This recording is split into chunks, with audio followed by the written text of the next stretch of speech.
What does it mean to be an entrepreneur? I can tell you this, it is not for the faint in heart. It is only for the brave, the courageous, the calculated. Entrepreneurship is reserved for the resilient. Don't even step on the playing field if you have not counted up the cost of entrepreneurship. So there are two sides to the coin of entrepreneurship. There's heads and there's tails. And most people fail to see tails. They see heads, the face of it. They live on the surface, the lights, the cameras, the action, the yachts, the fame. But they don't see the blood, the sweat, the tears. Anybody that is willing to make the sacrifices, they stay up late, they work longer, they are more focused, pay the price, and get the job done and finish what they started. Those are the ones who will succeed. If you're going to be an entrepreneur, you're going to need to lead. The world needs more creative, resilient, passionate, committed, focused, disruptive entrepreneurs. The last thing we need is somebody to come along with another good idea, but they don't have the passion, the perseverance, and the grit to get the job done. We don't need another person that's going to start something and quit in 6 months. Don't tell me you want to step into a room and dominate if you don't have passion. Don't tell me that you want to be a disruptive entrepreneur and you want to step into a room with a new idea and challenge and change the status quo and you don't have passion. Right now you may be in pain. Right now you may be hurting. But if you have vision, you are able to see past the pain and look into the eyes of the future.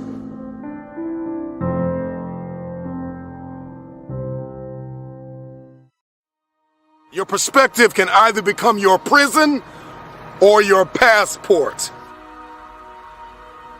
It can either arrest you or release you. In 1903, it was the Wright brothers that defied the laws of gravity. And if you know anything about gravity, gravity will pull you down and keep you down. It will stop you from flight. It will stop you in your tracks. If you believe in something, metaphorically speaking, gravity will hold you down, it will hold you back, and it will dare you to fight. Your perspective can either be your prison or your plane.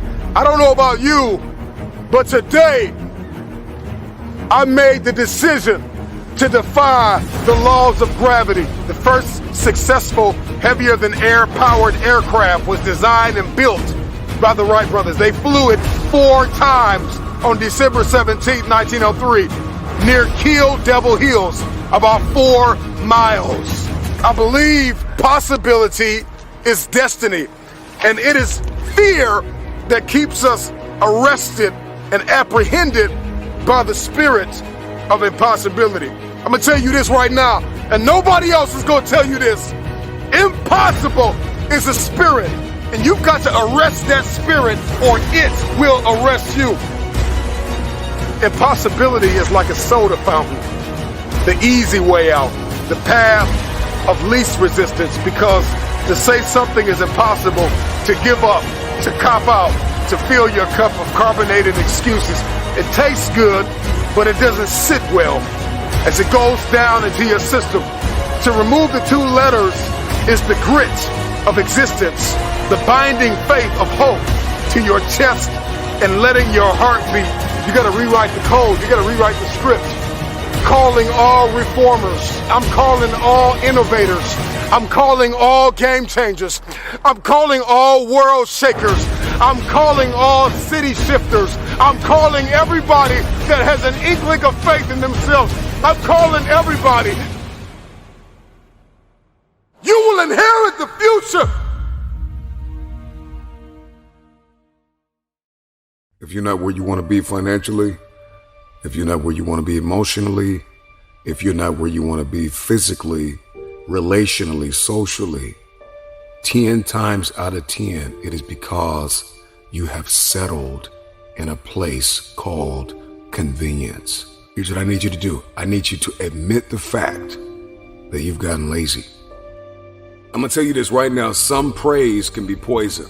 It keeps you locked in a state of paralysis, and you shining trophies from the past. And that's why you always hear those people from the past like, yeah, remember back in the day when I used to do this. Remember back in the day. They're still shining the trophy of the past accomplishments. So sometimes we can receive praise like a venomous snake that injects its poisonous venom in our veins and in our heart that causes us to stay locked in a state of paralysis. And I'm still praising the work I've done. And we get full. We get real full. This is what happens when people keep telling you, you're so good, oh, you're so great, or you did so good 10 years ago, 5 years ago, 2 years ago.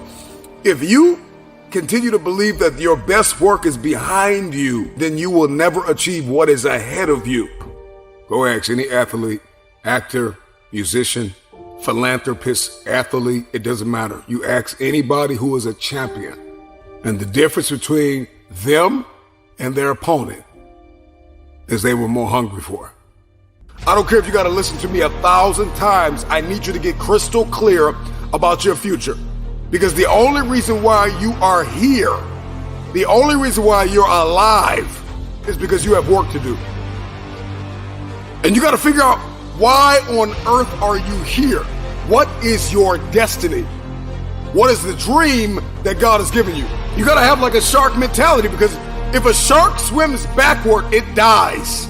A shark can only move forward. And so I need you every single day you wake up to smell blood and go after that dream. If there's anything I can pour from my heart, if there's anything I can give you in this moment, my greatest piece of advice is to protect your hunger. You show me a man who is failing, and I will prove to you that he is no longer hungry. When you are hungry, you are creative. When you are hungry, you are innovative. When you are hungry, when you are no longer full, when you are no longer satisfied with where you are and you raise your standards, it is only then that you can have your future. If you can stay hungry, you can get the resources. If you can stay hungry, you can get the strategy. If you can stay hungry, the ideas gonna come. If you can stay hungry, the connections will be aligned. If you can stay hungry. The problem with many of you is that you got full, you got complacent, you got lazy. Somewhere along the line, you lost your enthusiasm, your optimism. You lost your hunger. I'm never full. I'm never full. I'm never full. I'm never full. If you want your future, then you are going to have to get acquainted with pain, with discomfort, with inconvenience. Because hunger is the only thing that's going to give you the power to persevere through that pain. Never stop climbing the hill. There is always another hill to climb. Go find your hill and climb. You got to be hungry for your dream. You got to be hungry for your next level. You got to be hungry for connection and alignment. You have to be hungry to fulfill your destiny. Hunger is not an idea. Hunger is not a mood. Hunger is a lifestyle. I'm never full. This is me every day, all day. I'm hungry to learn. You got to be hungry to read. You have to be hungry to grow. You have to be hungry to manifest what is in your head. When you're full, you can't receive. When you're full, you lose vision. When you're full, you get lazy. When you're full, you procrastinate. When you're full, you sleep. And I need you to get to the place where you're no longer sleeping. I need inconvenience to be your new norm. If you're not inconvenienced every day You need to be inconvenienced. Every day, I need you out of your comfort zone. If you're going to win the fight for your future, if you want generational cycles broken in your family, if you want to be the first to achieve, the first to get it done, the first to see it, the first to do it, you must stay hungry.